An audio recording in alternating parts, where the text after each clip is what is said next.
In our previous video, most of us have been asking me about contactor.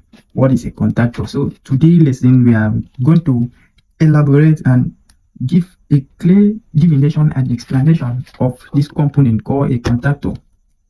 So let's know what the meaning of a contactor. A contactor is electrically switch component that is used in switching electrical power circuit. So how is a contactor rated? Contactor is rated in different amperes. So like this one is 32 amps, we have 62 amps, we have 80 amps, we have 120 and so on. So let's know the operation of a contactor. Now these are the part of a contactor. We have the input AC called the input terminals of a contactor of a load of a contactor, which is L1, L2, L3. And there is another important part, which is the output load of a contactor, where your load will always be connected to, which is T1, T2, and T3. But before then, you do this connection, you need to energize a contactor, which is the coil terminal of a contactor. So let's know where is the coil terminal of a contactor is being located. So we have A1, A2 as the coil terminal of a contactor. So A1 is our live terminal and A2 is a neutral terminal. So this contactor have another component that is called auxiliary contacts. So these auxiliary contacts are where we have normally open and normally open. So we have a contactor that can come with another auxiliary contacts, which can be normally closed and normally open. Is pin 21 and pin 22. Like this one we have 18, 14, 21 and 22. But in this case, this one is having only auxiliary contact of normally open, which is pin 13 and 14. Now, how this contactor work? Then an electric power supply is being injected into this terminal A1 and A2. That terminate your live here and a neutral here. Is going to energize the contactor, thereby taking down the knob of a contactor. So when once this knob is being dropped down, what will happen is that this terminal will automatically be connected, and at that point there will be a current flow from this point to this point, from this point to this point, and from this point to this point. Now this terminal that is normally open at initial condition will now turn normally close automatically. Therefore means the current will also flow from here to here. So now let's see the condition on how it's operating. So I'm going to bring my AC power supply. So let me connect it. As we see, this is my A1. Let's see, this is my A2, which is neutral. So I'm going to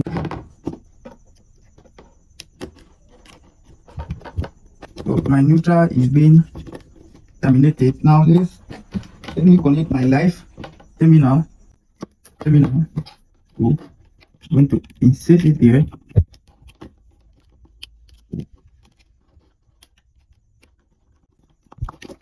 Alright, so that is it. So this is my neutral and this is my live. So all I need to do is to power on this contactor. Then when I power it on, you see the knob will drop down, meaning that it's giving a flow of voltage and current from this point to this other side truly. So I want to power it now. See, it automatically drop down the knob, meaning that there is a current flow now from here to here. So at this point, that is not, the coil contact is not energized, there is no current flow. So until when the contactor is being energized by the coil terminal, that is when there will be current flow, and you hear some hum inside, meaning that there is an induced current in the coil contact of this contactor. So listen very well, you hear the hum. So that is where the hum is coming from. So now let's connect an AC load to this to see how it's going to switch it on and switch it off. Let's connect it. So in this case, I want to use my alarm holder. This is my L1.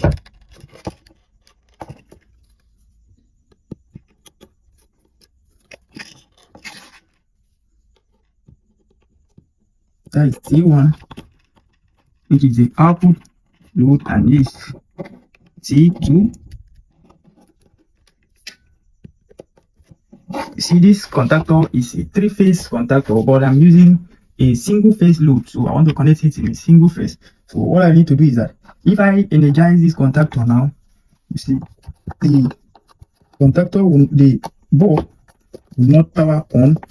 Reason being that this AC bulb does not have a supply, meaning that it's only taking down the knob, but there is no supply here. So all we need to do is to include a supply here. But before that, let's see what I'm trying to explain. Something like this.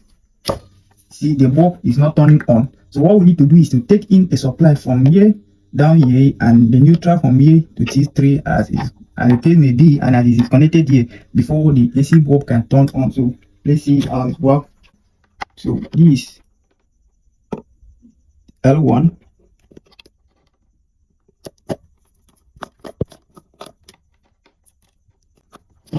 so I connect L1 with my A1, and then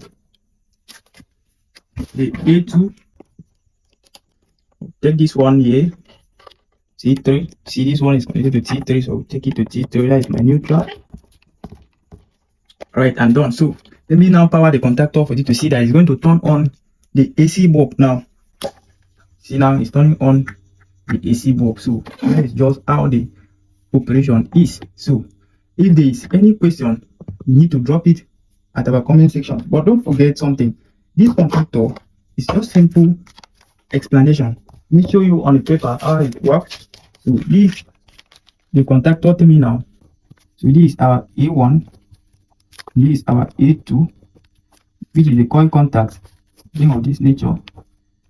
Now we have our line 1, we have line 2, we have line 3. So what I do is I loop line 1 to A1, then my A2 is then taken to A3. Then we have T1, T2, and T3. So what do? I will connect my AC bulb. This is my AC bulb, and this is the life of my AC bulb, and this is the neutral. So I will connect this man here at T1, and I connect this man here at T3. So we have normally open at 13 and 14. So at this point, this contact is also energized. So if you test it from here, you will notice that there is also a current flow from this point to this point. That is current flow from 13 to 14, which is here. So in our previous video, we explained how to use this contactor to turn on an AC bulb by pressing the start and stop button instantaneously. So you can reference it to our previous video to get more explanation and divination about a contactor. So here was just to explain the basic part of a contactor. So I hope you enjoy our video. So quickly drop the comment at the comment section and like and subscribe to our video. Thank you. So I hope you love what you are seeing. See you next time.